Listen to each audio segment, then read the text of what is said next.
Welcome to High Infidelity, the best cheating videos on YouTube. If you enjoy this content, remember to subscribe and turn on notifications. Now let's get into the video. My 29 male ex-fiance, 29 female, cheated on me 4 years ago. I picked myself up and came back stronger than ever. Part 2. After interviewing with multiple firms, I got an offer to join the New York office of a large private equity fund. After inquiring about joining the London office instead, the managing director put me in touch with his counterpart in London. 2 interviews later, I received and accepted the offer to join the London office. I was overjoyed. For anyone not in finance, an investment banker managing to make the leap to private equity is considered a massive step up. I held a small celebration at my flat after my first day at the new fund to commemorate this achievement. Owen, Anton, and his SO. Anton had recently made the jump to private equity, and his SO worked at the fund I had just joined, and another friend came. I asked Alyssa to come too, and she gladly accepted. She came the latest, but when she showed up, she gave me a kiss and a hug, telling me how proud she was of me. I closed my eyes and held her for an extra second, savoring this moment. We sat around the island in my kitchen, talking, laughing, and just having a splendid time. Just then, Jane came home.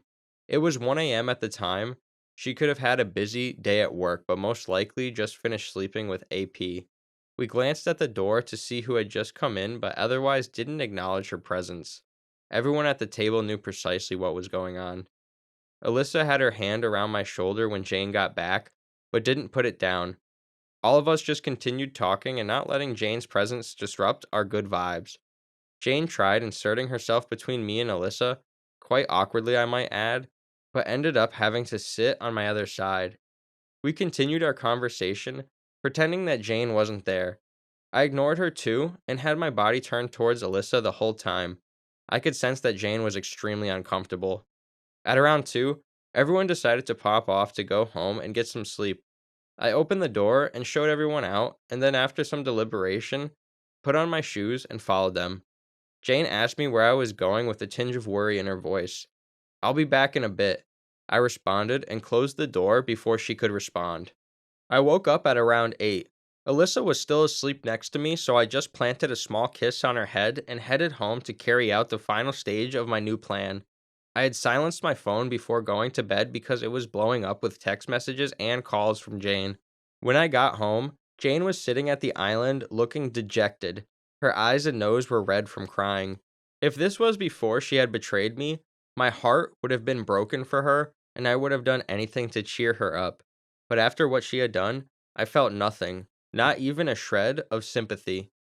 "Where were you?" she asked. "I fell asleep in the car," I replied. I didn't own a car, but at that point I didn't even care if my answers were incoherent. Gotta freshen up and get to work. I then hopped into the shower. I got out and put on my suit, then realized that she had to feel at ease if she was to leave for work, and she couldn't be at home if my plan was to succeed. All dressed up, I got out of the room, approached Jane, and gently placed my hand on her cheek. "Look," I told her in a gentle tone whilst looking into her eyes. "I have to go to work now, but I promise I'll come home earlier today to talk about this, okay?" I then kissed her forehead gently and told her I loved her. That was the last fake sincere kiss I ever gave her, and I was glad that I never had to do it again. The final stage of my new plan was to move out and ghost her, but instead of moving to New York, I would now be moving into the new and vastly more luxurious flat compared to my current one that I had secured the previous week in an affluent neighborhood near the city center. I had taken a day from work to move out because weekdays were when Jane was away from home for the longest and most consistent period of time. I met up with Owen and Anton for breakfast at the nearby restaurant. They too had taken a day to help me out. When we were done, I checked her location on my phone, and sure enough, she was at work. We went back to my old flat and packed all of my things that I hadn't moved to Owen's flat into his car and left.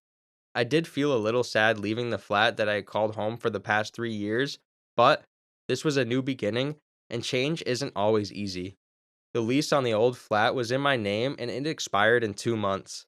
But with my new salary, 2 months worth of rent at the old flat was nothing to me. Besides, Paying 2 months worth of rent to have my traitor of a fiance's life fall apart was quite the bargain. After I moved out, life was incredible. My new job was amazing and I was enjoying myself. I had a lot more free time now. I started boxing regularly again and actually had time to sleep at night. My friends said I look a lot healthier and happier. I felt that way too. Me and Alicia made our relationship official and we were extremely happy together. She even managed to get an offer to join a different private equity fund straight out of school, which is a very impressive feat. I can say that I was happier than I'd ever been since leaving school. As for Jane, my disappearance hit her like an uppercut to the chin that she didn't from recover for a long time. All of my friends were bombarded at one point with messages and calls from her asking about me. I had blocked her from everything phone, social media, etc. She still had the engagement ring I gave her, but my plan wouldn't have been much of an uppercut if I had asked for it back. As for her relationship with AP, I never found out, nor did I care to find out what happened to them. If he wanted her, he could have her. Trash always ends up together in a pile. One day at work, after a morning meeting, I was walking back to my cubicle when I was greeted by an unsightly guest, a livid Jane standing between me and my cubicle.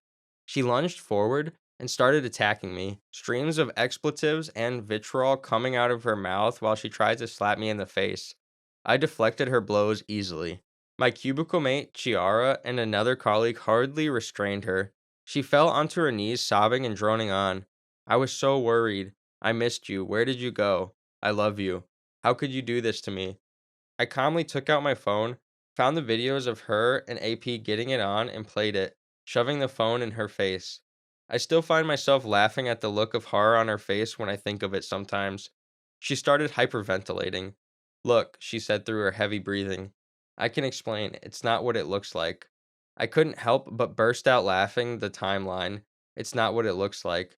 It was clearly her getting by another guy that wasn't her fiance.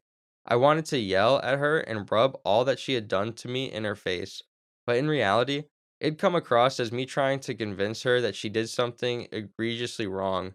She knew full well that she had fucked up big time, and the guilt was already consuming her. OP, look at me, she continued softly. I love you. I will always love you. As long as the sky is blue, I will love you. Here in London, the sky is always gray, I quipped back with a straight face and a smug tone. Chiara covered her mouth with her hand, stifling a laugh. Jane's tears were still in free flow as security intervened and escorted her out of the office. Another dose of karma hit Jane literally an hour later. I had arranged to meet Alyssa for lunch. When I got to my building lobby, she was already waiting for me. We kissed, then walked hand in hand towards the exit and right into Jane's bewildered face. There was an awkward pause with the three of us staring at each other. Jane proceeded to fall on her knees again and started bawling. Probably just jealous that I'd left her for someone far more beautiful, or probably just consumed by guilt and regret. I'd never know, and frankly, I don't care to know. Me and Alyssa just sidestepped her and walked out into the open. The rest of the story involving Jane just has to do with the engagement and her friends and family, but that's a story for another time. As for me, life is still amazing. I was given the nod for VP, Vice President promotion at my fund last month, and am on track to make partner before I turn 40, hopefully. Alyssa has become my new fiance. I proposed to her last summer and she tearfully accepted. We love each other dearly.